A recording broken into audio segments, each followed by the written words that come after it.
이 복된 시간에 주시는 하나님의 말씀은 요한계시록 17장 1절에서 8절까지의 말씀입니다.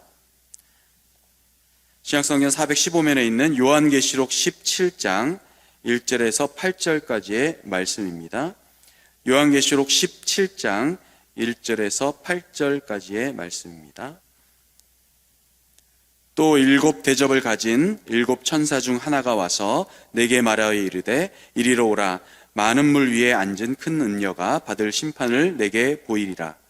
땅의 임금들도 그와 더불어 음행하였고 땅에 사는 자들도 그 음행의 포도주에 취하였다 하고 곧 성령으로 나를 데리고 광야로 가니라. 내가 보니 여자와 붉은빛 짐승을 탔는데 그 짐승의 몸에 하나님을 모욕하는 이름들이 가득하고 7 머리와 10뿔이 있으며 그 여자는 자주빛과 붉은빛 옷을 입고 금과 보석과 진주로 꾸미고 손에 금잔을 가졌는데 가증한 물건과 그의 음행에 더러운 것들이 가득하더라. 그의 이마에 이름이 기록되었으니 비밀이라 큰 바벨론이라 땅의 음녀들과 가증한 것들의 어미라 하였더라. 또 내가 보매 이 여자가 성도들의 피와 예수의 증인들의 피에 취한지라. 내가 그 여자를 보고 놀랍게 여기고 크게 놀랍게 여기니 천사가 이르되 왜 놀랍게 여기느냐. 내가 여자와 그가 탄 7 머리와 10뿔 가진 짐승의 비밀을 내게 이르리라. 내가 본 짐승은 전에 있었다가 지금은 없으나 장차 무저갱으로 올라와 멸망으로 들어갈 자니 땅에 사는 자들로서 창세 이후로 그 이름이 생명책에 기록되지 못한 자들이 이전에 있었다가 지금은 없으나 장차 나올 짐승을 보고 놀랍게 여기리라. 아멘. 계속해서 우리는 7이라는 7인, 7나팔, 7대접에 대해서 살펴보고 있습니다.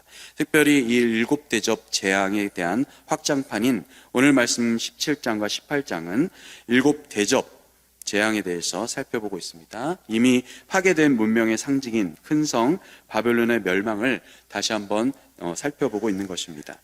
17장 1절부터 18장 초반부까지는 바벨론의 멸망 전이고 그리고 18장 중반부터는 바벨론의 멸망 이후에 대한 내용을 살펴봅니다.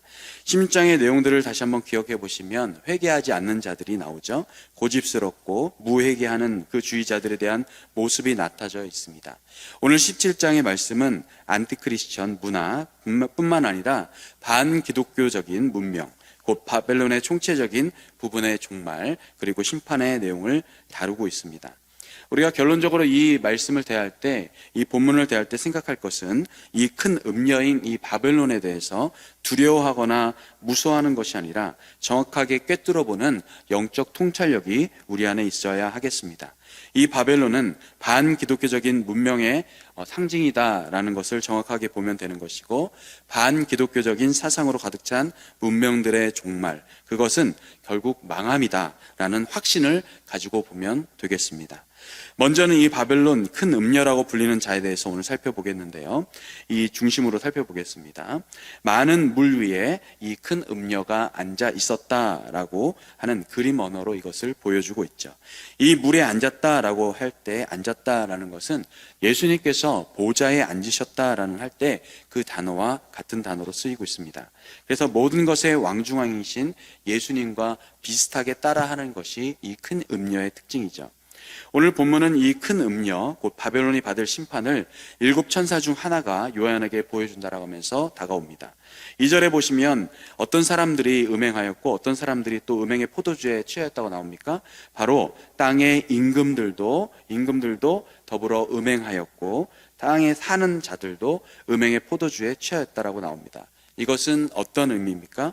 이 음녀라는 것에 대해서 정의를 먼저 내려야 되는데, 요한계시록 12장에 보면 여자는 예수님을 낳죠. 그리고 박해를 받습니다. 그런데 오늘 나오는 이 큰 음녀는 음녀에 대한 것으로 인해서 여자분들의 마음이 굉장히 어려울 수가 있는데, 이 음녀에 대한 표현이 남자를 유혹하는 그런 단순히 성에 대한 여자로만 오해할 수가 있는데, 여기서 말하는 음녀라는 것은 하나님을 대적하고 하나님을 믿지 못하게 하는 문명 세력이라는 것을 말씀을 드렸습니다.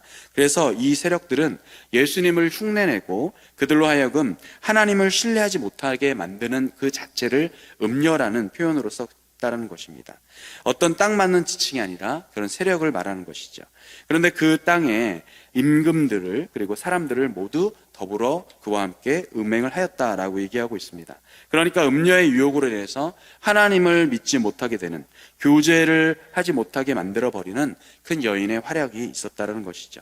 사실 그 나라의 임금은 백성들을 지킬 의무가 있습니다. 리더십은 백성들을 지켜내야 될 의무가 있는 것인데, 그 임금부터 음행을 하고 나머지 모든 백성들이 음행의 포도주에 취하였다라는 것입니다. 이 음녀로 인해서 땅의 모든 사람들도 포도주에 취하였다라고 하는 것을 볼 때 6절에 보시면 이 여인이 성도들의 피와 예수님의 증인들의 피에 취했다라고 하는 것입니다. 이 여인 자체가 그런 바로 성도들의 피, 가장 소중한 예수님의 증인들을 피에 취했다 뿐만 아니라 그와 함께 음행했던 자들도 다 그렇게 방탕한 모습으로 하게 되었다라는 것을 말씀하고 있습니다. 결국 이 큰 음녀의 작용은 하나님과 또 적대적인 문화를 만들어 버리고 하나님을 믿지 못하게 하고 하나님을 믿는 사람들을 괴롭히는 것을 시각적인 표현으로 해놓은 것이죠. 그리고 나서 성령께서 또 요한을 데리고 광야로 갑니다. 그런데 거기에 여자의 치장된 부분이 나옵니다. 4절을 보십시오. 4절에 보시면 자줏빛 그리고 붉은빛 옷을 띠고 곧 예수님께서 입으셨던 흉포라고 하는 그 색깔의 옷과 똑같은 얘기를 하고 있어요. 그리고 금과 보석과 진주, 아주 그 당시에 최고의 가치를 지녔던 것으로 꾸미고 있습니다. 손에 금잔을 가졌는데 그 속에 가증한 물건, 음행의 더러운 것들이 가득하게 된 것입니다.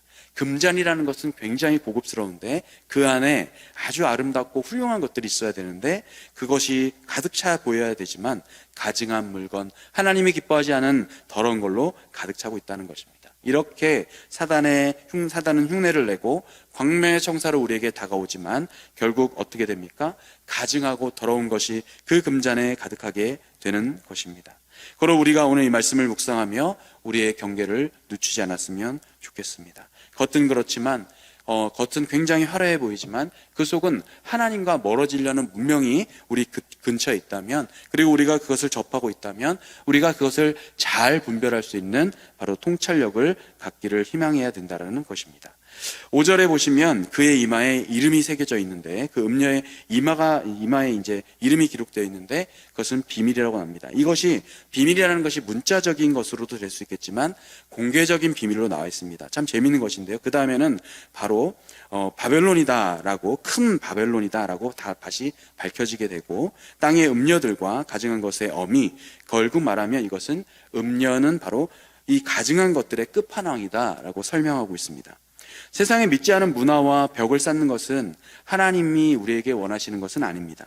하지만 내가 실제로 이 안에 이 음녀를 접촉하는 것처럼 그들의 문명 속에서 화려해 보이나 하나님을 믿지 못하게 하는 부분, 겉은 화려하지만 속은 여전히 영적으로 도덕적으로 타락하는 부분을, 문명에 대한 부분들을 잘 분별하는 오늘 기도하는 은혜가 있어야 하겠습니다. 요한이 이 말씀을 받으면서 또 직면하는 것처럼 온갖 성도들을 핍박하고 때로는 나라와 결탁하여서 적그리스도인 사건들이 나타나면서 분명하게 이 음녀, 큰 바벨론이 있음을 인식하고 다시 한 번 더 영적으로 구별하고 음행에 넘어가지 않도록 우리 모두는 주의해야 되겠습니다. 음행을 할 때 어떤 성적이나 타락을 의미하는 것이 아니다라고 했습니다. 하나님을 분명하게 믿지 못하게 하는 것, 하나님과 담싸게 하는 것, 그런 행위, 하나님과 막히게 되는 행위를 말하는 것입니다. 오늘 성경에 쓰인 여러 신전들과 또 여러 종교에서 사회적으로는 열린 성행위들을 통해서 당시 문화들을 이렇게 표현한 것입니다. 오늘 이 시대에도 큰 음녀는 존재하고 있고 큰 바벨론, 음녀들의 끝판왕을 우리 주변에 있어서 우리는 언제든지 그것을 분별하는 영적 분별력을 가져야 한다는 것입니다. 이러한 세력이 이 땅에 사는 사람들, 특히 임금과 지도자와 지휘관, 리더십들이 영향받지 않게 하여 주시고 주 예수 그리스도의 영향을 받도록 오늘 우리는 기도해야 할 것입니다. 그런 화려한 모습에 속지 아니하며 우리 또 특별히 성도들의 피와 또 증인들의 피를 취한 그 음녀를 분명하게 경계하는 우리 모습이 있어야 하겠습니다. 하나님께서 마지막 때를 살아가는 우리에게 분별력과 담대함과 그 분별해내는 기도를 해줄 수 있기를 주님의 이름으로 축복합니다. 오늘은 음녀에 대해서 얘기하였고 내일은 짐승에 대해서 그리고 심판에 관한 내용을 다루도록 하겠습니다. 하나님께서 오늘 기도하실 때 나에게 영적 분별력을 허락하여 주시옵소서. 음녀 따라가지 않게 하시고 우리 우리 대통령과 모든 지도자들이 하나님을 따라가는 믿음의 사람들 되게 하여 주옵소서. 이런 마음으로 함께 기도하겠습니다. 우리를 세상 끝까지 지켜주시고 보호하시는 하나님 아버지, 오늘 이 큰 음녀를 보면서 우리가 어떤 상황에도 영적 분별력을 잘 갖추기를 기도합니다. 화려한 이면을 바탕으로 유혹하고 있는 것들, 하나님을 떠나게 하려는 반기독교적인 사상들과 문명들 속에서 끝까지 신실한 성도로 남기를 소망합니다. 주님의 신실한 증인으로 살아가는 우리 모두가 되게 하여 주시옵소서. 이 땅의 임금들, 리더십들이 큰 음녀, 큰 바벨론에게 유혹받지 않게 하시고, 특별히 우리나라 안전하게 영적 청정 국가 되게 하여 주시옵소서. 우리의 참된 주인이신 예수 그리스도의 이름으로 기도하옵나이다. 아멘.